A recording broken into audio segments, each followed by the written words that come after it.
आणि आज राज्याचे क्रीडा मंत्री रमी-फेम मंत्री माणिकराव कोकाटेंना 2 वर्षाच्या कारावासाची शिक्षा सुनावण्यात आली। शिवाय त्यांच्या विरोधात अटक वॉरंट जारी करण्यात आलाय। अटक टाळण्यासाठी कोकाटेंची कायदेशीर पळापळ सुरू आहे, पण त्यांची अटक आता अटळ मानली जाते। शिवाय मंत्रीपद आणि आमदारकी जाण्याची सुद्धा शक्यता आहे।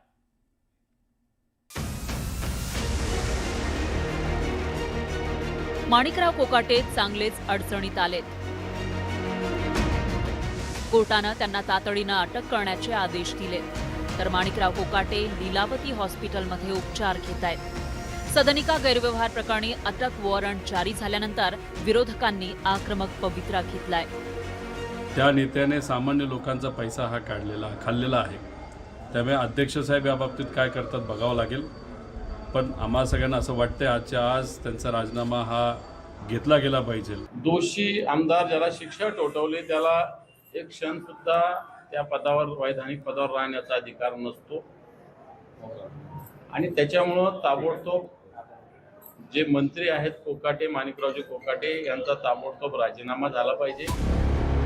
सामाजिक कार्यकर्त्या अंजली दमानी यांनी माणिकराव कोकाटेंच्या आजारपणावरच प्रश्नचिन्ह उपस्थित केलं। अटक वॉरंट यांचं जे आहे त्याच्यात आत्ताच्या घटकेला हे वरच्या कोर्टात जाऊन बेल ऍप्लिकेशन करू शकतात। त्यासाठी त्यांनी त्यांची सोय आता लीलावतीमध्ये करूनच घेतलेली आहे। सगळे आमदार खासदार हे नेहमीच असे जाऊन झोपून जातात हॉस्पिटल्समध्ये जाऊन।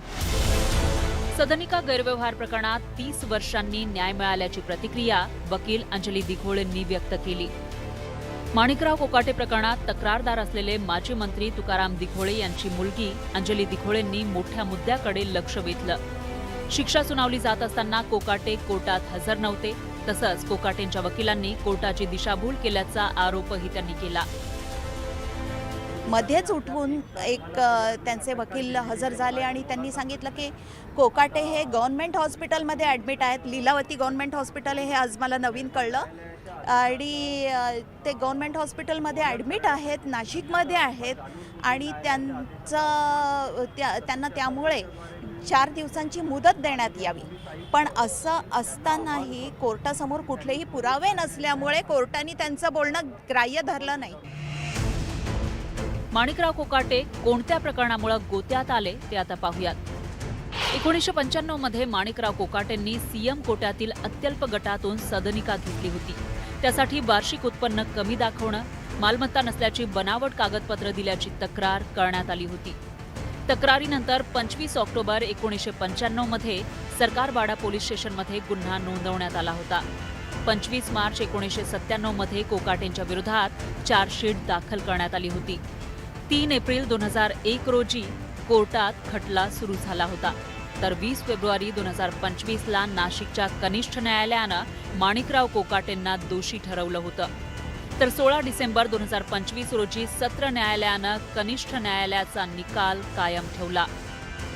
माणिकराव कोकाटेंच्या प्रकरणावर प्रतिक्रिया देताना सत्ताधाऱ्यांची चांगलीच तारांबळ उडाली। शेवटी आपल्या देशामध्ये कायदा आहे, संसदीय लोकशाही प्रणाली व्यवस्था आहे।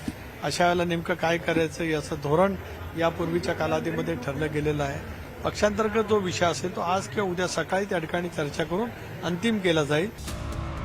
माणिकराव कोकाटे मंत्री झाल्यापासूनच वादात अडकले होते। कृषी मंत्रीपद म्हणजे ओसाड गावची पाटीलकी असं वक्तव्य कोकाटेंनी केलं होतं। शेतकरी कर्जमाफीतून लग्न साखरपुडे करतात, शेतकरी 5 ते 10 वर्ष कर्जमाफीची वाट बघतात।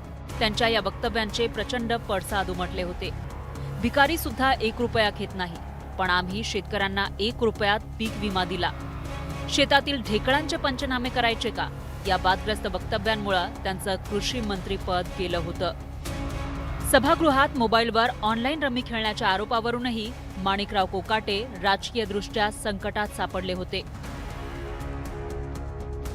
आता 2 वर्षांच्या शिक्षेमुळे कोकाटेंवर तुरुंगबारीची वेळ आली आहे।